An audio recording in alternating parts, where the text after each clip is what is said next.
BMS academy में आपका स्वागत है।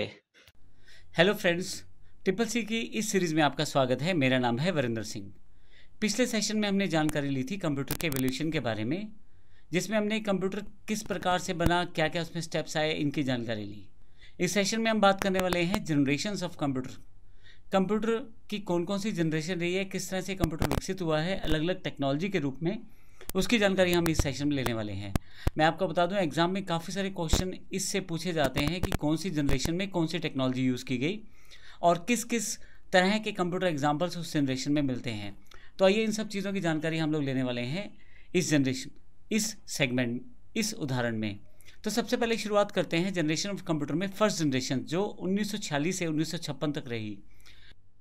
तो आइए बात करते हैं फर्स्ट जनरेशन की, जो 1946 से 1956 तक रही। कंप्यूटर की फर्स्ट जनरेशन में वैक्यूम ट्यूब का यूज़ किया गया था। कुछ बल्ब नुमा ट्यूब रहता है जो कांच का बना रहता है और इसे वैक्यूम ट्यूब कहते हैं। इसका आविष्कार सन 1904 में जॉन एम्ब्रोस फ्लेमिंग ने किया था। अब ध्यान रखिएगा, एग्जाम्स में इस तरह के क्वेश्चन रहेंगे कि फर्स्ट जनरेशन में क्या टेक्नोलॉजी यूज़ की गई और इसको किसने आविष्कृत किया। तो 1904 में जॉन एम्ब्रोस ने वैक्यूम ट्यूब का आविष्कार किया। इस जनरेशन में कंप्यूटर में इंटरनल मेमोरी के रूप में मैग्नेटिक ड्रम का इस्तेमाल किया जाता था, यानी कि कुछ स्टोर करना है तो मैग्नेटिक ड्रम का इस्तेमाल किया जाता था। फर्स्ट जनरेशन में इनपुट के लिए हम लोग पंच कार्ड और पेपर टेप से प्रयोग किया जाता था। आउटपुट के लिए प्रिंट आउट का यूज़ भी किया जाता था। अब पंच कार्ड मुख्यतः क्या होता था, होल्स वाले कार्ड थे जिनमें कुछ होल्स रहते थे, जिससे उनको होल्स के रूप में डेटा स्टोर किया जाता था और ये एक पेपर टेप के रूप में अवेलेबल रहता था। फर्स्ट जनरेशन जब आया तो कंप्यूटर बहुत बड़े बड़े थे, लेकिन इनकी स्पीड उस तरह से नहीं थी। आकार में बड़ा होने के बावजूद इनकी स्पीड बहुत ही कम थी, लेकिन नॉर्मल ह्यूमन बीइंग, जो एक आदमी नॉर्मल कैलकुलेशंस कर लेता है, उससे कई गुना ज़्यादा थी, इसलिए इनका प्रयोग वहाँ से शुरू हो गया था। आपको बता दूं, फर्स्ट जनरेशन में जो एग्जांपल्स हैं, जो कंप्यूटर उस समय माना जाए कि कंप्यूटर की बात की जाए तो जनरेशन ऑफ कंप्यूटर में जो फर्स्ट जनरेशन है उसमें ENIAC, एडवेक, UNIVAC 1, UNIVAC 2, IBM 701, IBM 650, ये सब फर्स्ट जनरेशन के एग्जाम्पल्स हैं। आपसे कई बार एग्जाम्स में पूछा जाता है कि IBM 650 किस जनरेशन का कंप्यूटर है, या ये भी पूछा जाता है कि कौन फर्स्ट जनरेशन में आने वाले कंप्यूटर कौन कौन से हैं। तो ये इस तरह से आप ध्यान रख सकते हैं। इसके पास जो जनरेशन आई वो ट्रांजिस्टर जनरेशन थी। ट्रांजिस्टर एक छोटा सा इलेक्ट्रॉनिक पार्ट है, छोटा सा इलेक्ट्रॉनिक पुर्जा, जिसमें एमिटर, कलेक्टर, बेस 3 सेगमेंट रहते हैं। लेकिन मुख्य बात यह है कि वैक्यूम ट्यूब की तुलना में बड़े छोटे थे, जिसकी वजह से कंप्यूटर का साइज अब छोटा होने लगा था। ट्रांजिस्टर का जो आविष्कार किया वो विलियम शॉकली ने 1947 में किया। इसमें इनपुट के लिए पंच कार्ड और पेपर टेप का इस्तेमाल कर रहे थे और आउटपुट प्रिंट आउट के रूप में प्रयोग कर रहे थे। सेकेंड जनरेशन में कंप्यूटर फर्स्ट जनरेशन की तुलना में छोटे हो गए। रीज़न बड़ा सिंपल था, वैक्यूम ट्यूब साइज़ में बड़े बड़े थे जबकि ट्रांजिस्टर छोटे छोटे थे। तो ट्रांजिस्टर लगाने की वजह से वहाँ जगह कम घेरी कंप्यूटर ने और आकार उनका जो कम हो गया। इसके साथ साथ इनकी स्पीड भी बेहतर हुई। यहाँ इस जनरेशन तक आते आते हाई लेवल लैंग्वेजेस का इवोल्यूशन शुरू हो गया था। फोर्ट्रॉन, कोबोल इसके एग्जाम्पल है जिसको प्रयोग किया गया। इसके अलावा जो सेकंड जनरेशन के कंप्यूटर थे उनमें IBM 1620 यानी कि 1620, IBM 1401, IBM 7094, CDC 1604, CDC 3600, UNIVAC 1108 second generation के कंप्यूटर के कुछ एग्जाम्पल्स हैं जिनका प्रयोग किया जाता था। 1956 से लेकर 1964 तक का जो समय रहा वो सेकंड जनरेशन के कंप्यूटर्स का रहा। आकार में ये छोटे हो चुके थे, टेक्नोलॉजी बदल चुकी थी और अब स्पीड भी बेहतर हो चुकी थी। इसके बाद जो थर्ड जनरेशन कंप्यूटर आया है उससे एक कंप्यूटर की क्रांति सी आ गई, क्योंकि 1964 से 1971 के बीच में इलेक्ट्रॉनिकली बड़े बदलाव हो रहे थे। जैसे अब ट्रांजिस्टर की जगह IC यानी कि इंटीग्रेटेड सर्किट का यूज़ शुरू हो गया था। इसका आविष्कार जैक किल्बी ने 1959 में किया था।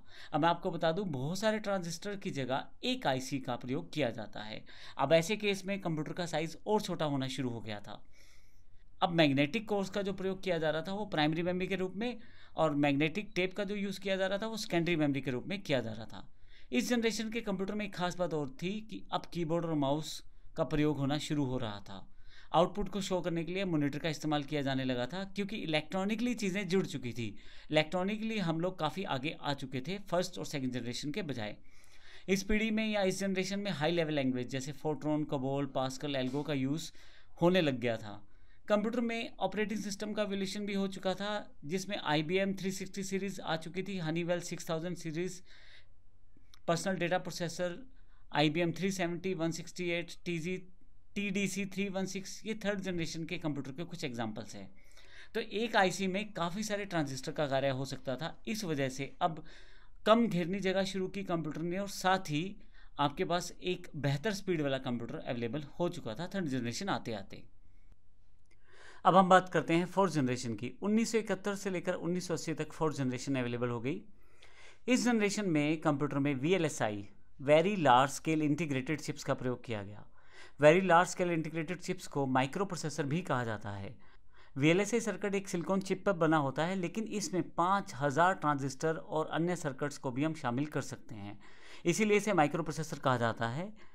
अब यहाँ आते आते आते ना केवल हार्डवेयर यानी कि इलेक्ट्रॉनिकली चीज़ें बदली हैं, बल्कि सॉफ्टवेयर में भी काफ़ी सारे बदलाव हुए। MS-DOS, MS विंडो भी इस वक्त तक अवेलेबल हो चुका था। C++, DBase, ETC जैसी C++, DBase जैसी हाई लेवल लैंग्वेजेस आ गई थी। इस जनरेशन में कंप्यूटर्स में इंटरनेट और ग्राफिकल यूज़र इंटरफेस, जिसमें माउस का प्रयोग कर सकते थे, वो भी अवेलेबल हो चुका था। IBM 4341, DEC10, Star 1000, PUP11, Cray 1, PC, ये सब जो है फिफ्थ जनरेशन के कुछ एग्जांपल्स हैं। VLSI लगाने की वजह से कंप्यूटर का आकार बहुत छोटा हो चुका था। अब ये ऐसा हो चुका था कि आपके सामने एक टेबल के रूप में इतना बड़ा एक आकार आपके पास अवेलेबल हो चुका था। अब यहाँ से आपको कंप्यूटर के ऑपरेटिंग सिस्टम भी बड़े अच्छे मिलने शुरू हो चुके थे। स्पीड बहुत फास्ट हो चुकी थी और लोग इसे पर्सनल और कमर्शियल रूप में प्रयोग करने शुरू हो चुके थे। जो नेक्स्ट पार्ट है वो हमारे पास फिफ्थ जनरेशन है। फिफ्थ जनरेशन 1980 के पश्चात जितना भी कंप्यूटर डेवलप हुआ वो सारा फिफ्थ जनरेशन का कंप्यूटर है। इसमें एक अलग लेवल था इलेक्ट्रॉनिक प्रगति का, जिसमें ULSI अर्थात ultra large scale integrated chips का प्रयोग होना शुरू हो गया। यहाँ से AI यानी कि आर्टिफिशियल इंटेलिजेंस का यूज़ होना भी शुरू हो गया। इस ड्यूरेशन के दौरान 64 बिट के माइक्रो प्रोसेसर बनने शुरू हो गए, जिससे कि आपकी जो स्पीड है कंप्यूटर की वो 64 बिट तक इंफॉर्मेशन को एक साथ प्रोसेस कर सकती थी।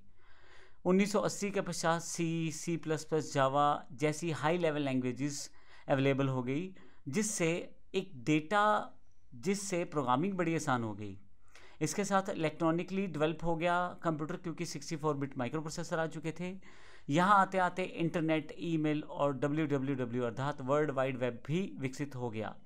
इस जनरेशन में यूज़र फ्रेंडली इंटरफेस अवेलेबल हुए, अर्थात जिससे यूज़र बड़ी आसानी से काम कर सके किसी कंप्यूटर में, वो उस तरह की विशेषताएं कंप्यूटर में आने लग गई।